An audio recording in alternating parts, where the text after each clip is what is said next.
আমি এখন আছি পেট্রাতে। আপনার এখানে একটা বিরাট বড় মসজিদ, প্রায় 19 শতকে, প্রথম দিক দিয়ে 1908 বা 7 এরকম তখন এটা আপনার এখানে নির্মিত করছিল মুসলিম যারা বিভিন্ন দেশ থেকে আসতো আইসা এখানে আপনার এই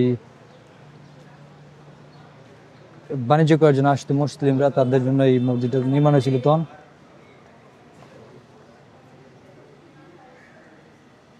বিশাল বড় মসজিদ, বা রেড মসজিদ বলে অনেকে চেন, স্থানীয়রা রেড মসজিদ বলে অনেকে। আমি একটু ভিতরে ঘুরি।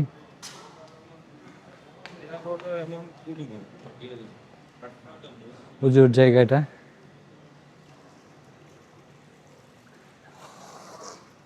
পরিষ্কার পানি।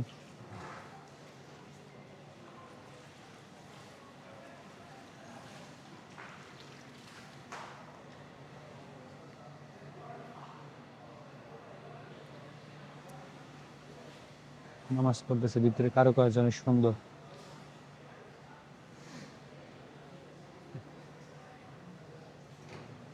এদিক দিয়ে উপরে এলাও নাই, রাস্তা ব্লক করে রাখছে।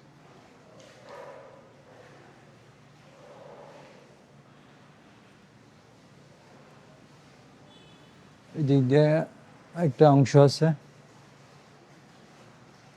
ওই দিকে অংশ আছে, ওই দিক দিয়ে আছে। আমি বাইরে যাই, বাইরে থেকে দেখাই। এই মসজিদটা আপনার এই তখন যখন ওই মুসলিমরা এখানে দেশে ব্যবসা করতো তখন তৈরি করছিল এটা।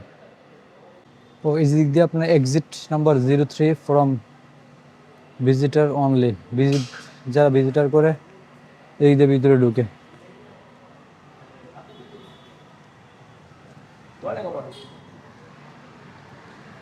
ওদিক দিয়ে আর গেট আছে, ওদিক দিয়ে দেখি কি অবস্থা।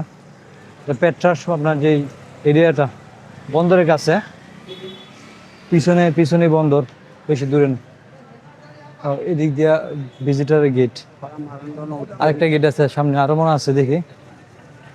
বিরাট আপনার পুরান ঢাকার মতো, পুরান ঢাকার মতো ঝিমঝিম করতেছে মানুষ। যাই হোক, এখানে কিন্তু আপনার একটা জিনিস দেখলাম আমি, লাউডটা অনেক কম, হরেন একবারে নাই, একেবারে কম। জাস্ট গাড়ি যে শব্দগুলি, এই শব্দ, এক্সট্রা যে হরেন টিটিট টিটিট টিটিট টিটিট টিটিট এরকম কোনো শব্দ এনে নাই। ঢাকা তো মনে করেন কান জ্বালাফালা বানাইলা টিটিট শব্দে।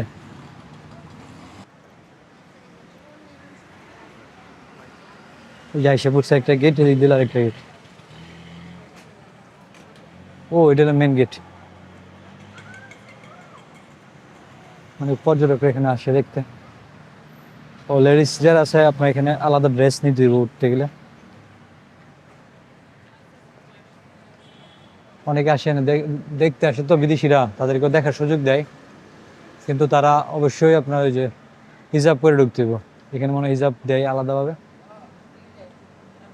এটা হলো সেই মসজিদ, আপনার রেড মসজিদ বলে এখানে অনেকে, যে রেড মসজিদ লেখা আছে না।